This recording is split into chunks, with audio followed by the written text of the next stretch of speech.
Hey, look, another penguin. Wow. Oh. Hey, look, there's another one in there. I see it. Penguins. Penguin. Yeah. Yeah, there's one in the hut. Hey you guys, can you all hear me well? Yep. Perfect. Welcome to the afternoon penguin talk. My name is Rafe and I am a member of the herbivore and birds team here at Wellington Zoo. That of course means I get to look after our lovely little blue penguins in front of us. So we've got 3 out currently. We do have a colony of 4, but currently not out, but they will be fed in a bit, so that does usually bring all of them out. They are quite big fans of their fish. But I'll tell you a bit about them both in the wild, along with the individuals we have here, and then we'll get to feeding and a couple of things we can do to help them out in the wild. So, first of all, little blue penguins are found all around the coast of New Zealand, as well as the more southern coast of Australia. They have a couple of other names they're known by, including little penguin and fairy penguin. The fairy penguin is particularly used over in Australia, so if you have heard either of those terms, that does still refer to little blue penguins as a species. But little blue penguin is definitely a pretty accurate name. They are in fact the smallest of all 18 species of penguin. They stand about 30 centimeters tall, weigh about a kg on average, and that's in comparison to the largest penguin species, which is the emperor penguin. They're about a meter tall and about 50 kgs, so about 50 times the size of a little blue penguin.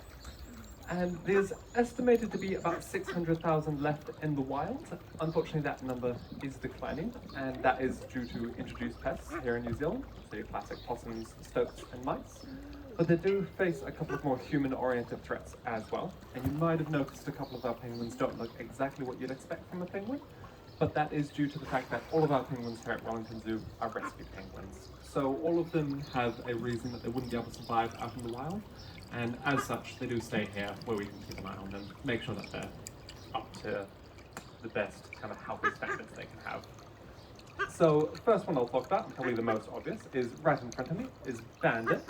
You might be able to see that Bandit is missing a flipper. He shares that injury with the 4th penguin, whose name is Nettle. She's currently not out, but she might pop out a little bit later. They have a pretty similar story in that they both were caught up into some fishing line, some fishing net, and brought in up to the nest. Unfortunately, they had sustained quite a bit of damage to those flippers, so they did have to be removed. But Bandit is actually the penguin that's been with us the longest. So he came to us as a full-grown penguin adult, so at least 1 or 2 years of age. And he's been with us for about 13 years since that day. And in the wild, they'll have a life expectancy of about 6 years old. So he's definitely doing pretty well for himself here at Wellington Zoo. And next up, and closest to me, is Hoki. Hoki's a bit different to the others in the colony in that he doesn't actually have a physical ailment, but he was unfortunately abandoned by his parents at quite a young age, and as such he never really learned how to be a penguin. So they found him kind of just wandering the beach, and they did try to bring him in and then rehabilitate him out into the water. By that stage, however, he had got quite used to people, so every time he was sent out, he would come back onto the beach and start cuddling up to people on the beach, trying to be our best friend. So unfortunately, he did have to join our colony here. And now closest to me is Harriet. If you've got a sharp eye, you might be able to see that Harriet's left eye is completely black. So unfortunately, she was struck by a car on our coastal roads and is completely blind in that left eye. She tends to be probably the best one at actually getting the fish in the water. I'll be throwing them some of their fish pretty soon, and she's usually the speediest one at getting those fish as long as it lands on the good side. But yeah, obviously a bit of a sad start for all of them, but the settled in pretty well. And we do currently have a pair, which is Hoki and Nettle. Bandit and Harriet currently not paired up, living their single life, but they have a pretty active social life, little blue penguins, and it was actually Bandit and Nettle up until a couple of weeks ago, where Hoki then pushed his way in and is now with Nettle. So come in a couple of weeks, might be new couples, we'll see how it goes. But we'll get to what these guys are probably most excited about, which is indeed their feed time. Yes. This is what I wanted to watch.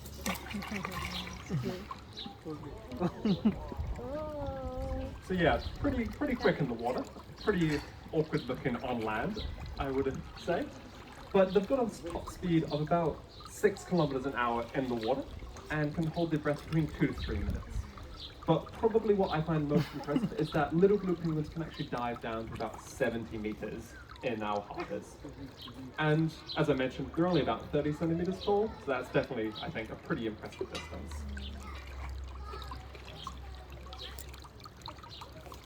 But as I mentioned, they are all rescue penguins, so definitely a couple of things we can do to help them out in the wild. So if you have driven on our coastline, you might have seen every so often little blue penguin signposts. Those tend to pop up where there are known to be high concentrations of little blues nesting in the area. And these guys will spend their entire day out in the wild looking for fish in our harbours, going for swims, and then come dusk and into nighttime, they'll start coming back to their nests. Unfortunately, that does take them over a lot of our coastal roads, and as a result, they are quite small and quite hard to see at night. They can be at quite a large danger from cars. So if you do see one of those signposts, the best thing to do is just make sure your speed's low, headlights are on, so if you see one of our little blues, you can give them the time they need to cross the road. And they do eat a lot of fish, both here and in the wild, and that gives them quite a strong fishy smell. So things like dogs and cats do love the smell of little blue penguins. So if you're on our beaches, just keeping a dog on a lead, or if you've got a cat, keeping them in overnight is the best thing to do for our little blues. But probably the easiest thing to do is just when you're on our coastlines, take in anything that shouldn't be there with you at the end of the day. So they'll make their nests in the wild out of more or less anything that they can find. So things like flax and seaweed, they particularly love, but they do unfortunately pull in bits of plastic and indeed fishing line and fishing net, which is how both Bandit and Ethel were caught up in the first place.